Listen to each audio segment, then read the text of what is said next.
Hello, everybody. Welcome to our podcast, Historical Significance of Discrimination Towards Latin Americans. My name is Matthias, and I have my co-hosts, Isaac and Freddie, with me. We're going deeply today on a very critical topic.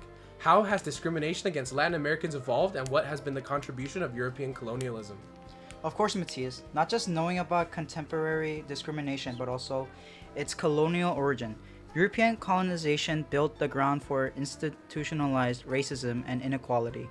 As Anibal Quijano referred to coloniality of power, it's not just a phenomenon from the past, it's a system that continues to influence how Latin Americans are perceived and treated in society. That is a really fundamental observation, Isaac. When we talk about coloniality, what we mean is that the power relations were constructed years ago and still structure access to resources, social mobility, and even identity in the present day.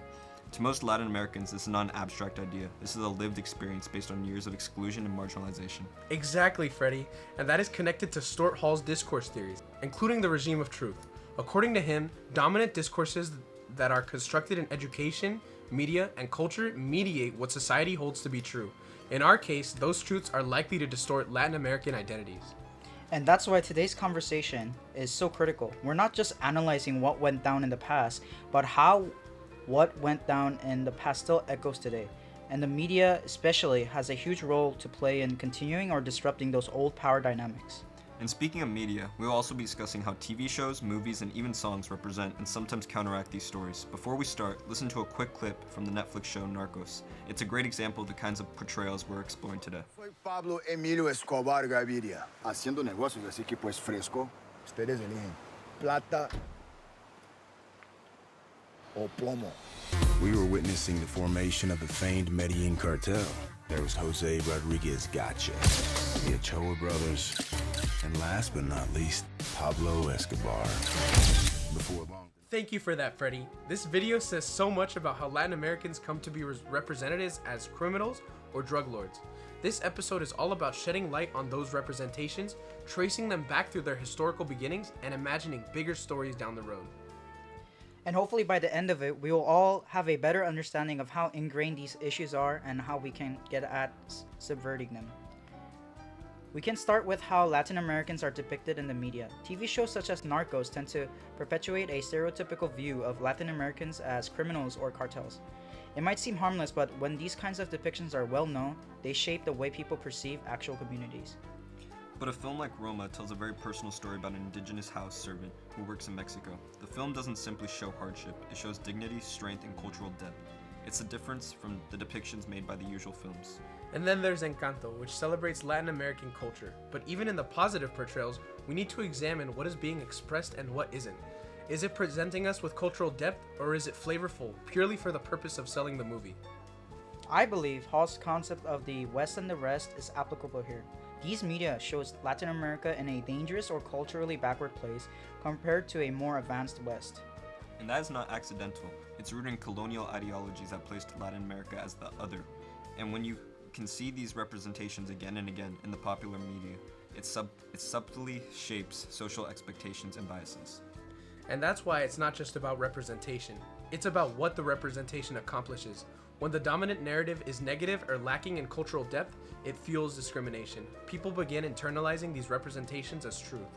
And yet, there's also room for resistance. We have noticed some creators, and especially Latin American ones, pushing back and telling their own stories. That's important, but we need more to balance out the landscape of the story. It's not just about visibility, but also about accuracy and cultural depth. Representation matters because it reshapes the public's understanding of entire cultures. Now, let's talk about some of the writers helping us unpack these issues. First up is Stuart Hall, whose work in cultural studies helps us understand how power operates through media and discourse. Hall's regime of truth explains how cultures construct and enforce prevailing truths through repetition and authority. They aren't necessarily true, but are socially constructed systems of belief that shape policy, behavior, and identity. In the essay, The West and the Rest fills in the gaps. It looks into how the West wanted to be superior to what it referred to as the rest, including Latin America. The idea supports colonial rule and continues to shape the way we perceive the world today. These aren't just ideas, but these actually help us in realizing the real-world power dynamics. When the media keeps portraying Latin Americans in the same way, that's an example of what Hall describes as discourse producing perceived truths. And then there's Anibal Quijano's coloniality of power. and this works with our other ideas. He asserts colonialism did more than take resources out of nations and embedded a social arrangement that lasts to present day, especially in how race and labor are structured. I agree. Quijano describes how long after colonialism stopped ruling, the impacts were still left in institutions and social structures. Hall and Quijanos both provide us with a way for analyzing the reason for discrimination. They show that these aren't random concerns, but instead they're historical and structural. By introducing these people, we are giving our audience the knowledge to think critically about what they see and hear every day. Now, let's look more closely at the colonial origins of Latin American inequality. European colonialism was about creating a lasting power dynamic that privileged Europeans. When Spain and Portugal conquered Latin America, they took with them racial-based social hierarchies. These positioned Europeans at the top and indigenous, African, and mixed-race people at the bottom. It was not just political domination, but also ideological domination. Quijano calls this supremacy the coloniality of power. Even after independence, Latin American states inherited these social orders. The same racial and economic hierarchies remained even if they were free. Quijano's theory helps us understand that colonialism is not history, but something happening in our society. From politics to media, the ideals of colonialism are everywhere. And Hall's discourse theory ties it all together. The colonial viewpoint that made indigenous and African peoples as uncivilized still exists today. This problem reappears in new forms such as stereotyping of Latin Americans on screen. And if we're going to dismantle these ideas, we need to be able to recognize them. Studying history is the first step. It helps us to look back and see that much of the injustice we're living through today didn't just happen by chance, but it was built into the system from the start. It's also a challenge to challenge education. We usually learn the history of colonization from the European point of view, admiring explorers without realizing the cruel regimes they created. If we're not going to challenge that history, then we can't challenge the discrimination that came from it. And that is why conversations such as these are necessary. They get us to see and question dominant narratives and attempt to locate the voices and narratives that have long been suppressed. Now let's talk about what we've been discussing with some data. Statistics help us see the impact of colonial legacy. For example, Latin Americans in the US have lower averages, incomes, and education compared to white Americans. Pew Research indicates that as of 2023, the Hispanic family median household income was roughly $59,000 versus that of white families at $77,000. That's a huge difference. These stats aren't random either. They are reflections of structural barriers like language bias, poorly funded schools in Latino communities, immigration. Its effects are centuries long of colonialism and marginalization. And when we bridge that to Quijano, we see how colonial power isn't just something out of history, but it's also economic.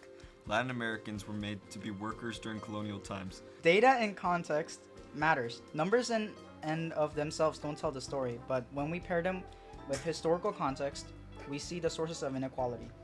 And the reason isn't just to report numbers, it's to push for policy change, to rethink education, priorities, and to debunk the myths that sustain these ideas. And now let's examine cultural expressions like public speech and music. Both of these media have been used as tools of education and resistance prior to our existence. One of the most famous voices in these veins is Cesar Chavez. Let's listen to a clip of one of his speeches. In 1965, the workers in the fields said, "Basta. We're fed up with all of the exploitation. We're fed up with being the worst paid workers in America. We're fed up with being exploited. We want a new life. We want a union. We want to do something for ourselves and our families." And they went on strike.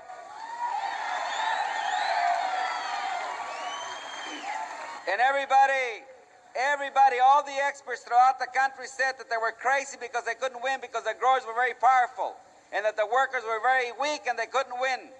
And it took us almost 5 years, 57 months, and we won the strike. And the day that the strike was won, it was like a new life for all of us. We won because you helped us, and millions of people throughout the United States stopped eating grapes, and we won. That was powerful. Chavez fought not only for labor rights, but called attention to nationwide discrimination against Latin American farm workers. His speeches were full of dignity, justice, and the importance of collective action. And those themes are present in the music as well. Musicians such as Calle 13 and Residente also use their lyrics to bring attention to these issues like poverty, police brutality, and cultural pride. Let's listen to a little snippet. Pedazo de tierra que vale la pena una canasta con frijoles. Soy Maradona contra Inglaterra, anotándote 2 goles. Soy lo que sostiene mi bandera, la espina dorsal del planeta en mis cordilleras. Soy lo que me enseñó mi padre, el que no quiere a su patria, no quiere a su madre. Soy América Latina, un pueblo sin pierna pero que camina. Oye, tú no puedes comprar al viento, tú no puedes comprar al sol.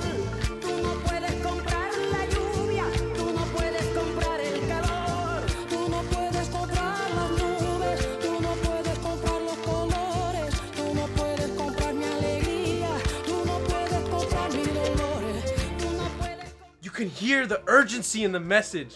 Music is not just entertainment, it's learning. It takes the lives of Latin Americans and makes them something people can relate to, something they can feel.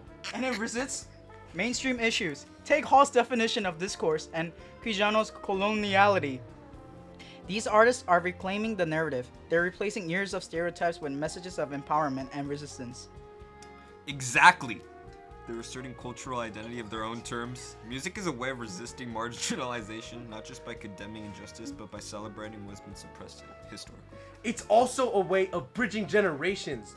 These songs usually speak about struggles in the past, linking the past to the present and creating a continuity in the pursuit of equality. Let's spend a minute doing some application of what we've been discussing to the practice. Starting with Stuart Hall's regime of truth, he's reminding us that truth as we speak of it is generally manufactured by those in power. That is exactly what we see with stereotypical representations of Latin Americans in the news. That's right, Freddie. For example, Latin Americans repeatedly represented as being criminal or poor end up having those images normalized. Society starts believing those images are real, even if they're completely separate from reality. Exactly, Matthias. Hall's West and the Rest shows how this conflict is used to criticize Western selves and everyone else. That same split, savage and civilized, didn't disappear with colonialism. It just changed form. Today it's in our movies, TV news, and even in school textbooks. Exactly, Isaac. And that's when Quijano's coloniality of power comes into play. It helps us understand why these representations have been so long-lasting, because colonial power wasn't just political, it was theoretical too. It shaped the production, legitimation, and spread of knowledge.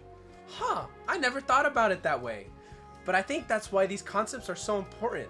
They map out how racism and discrimination are sustained, not just through legislation or actions, but through the very issues in society.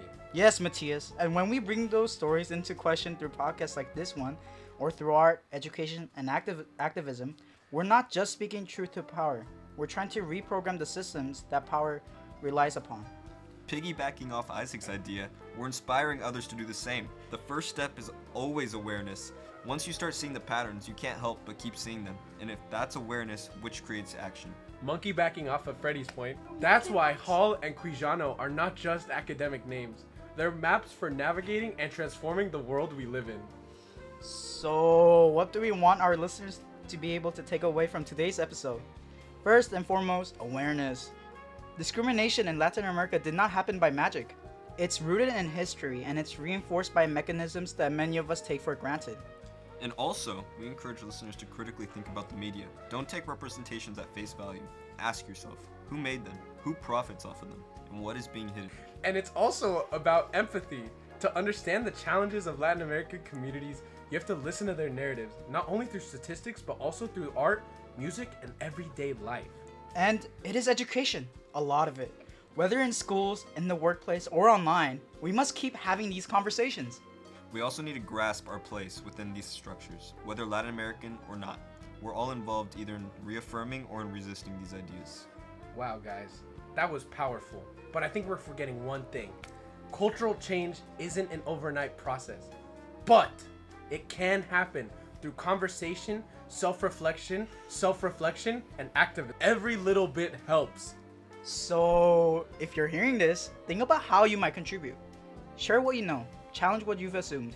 Amplify voices that have been silenced. That was really inspiring, Isaac. Because at the end of the day, destroying discrimination isn't about charity, it's about justice. It's about creating a world where everyone's story counts and is heard. I knew it was good picking you two. We went over colonial history and media, ideas and cultural activism, but it all comes down to how Latin Americans are discriminated against both historically and today. And Matthias, I'm glad to have you as a friend. Recognizing the truth is the start of the end to its discrimination. By reshaping education or just being more thoughtful listeners, we can each make a difference. I really appreciated how both of you guys brought great and helpful insight to this podcast. We're trying to offer tools to ask questions, to think, and to act. The things we examined today tell us about the past, but they also help us shape the future. Gracias for listening to us. Bye.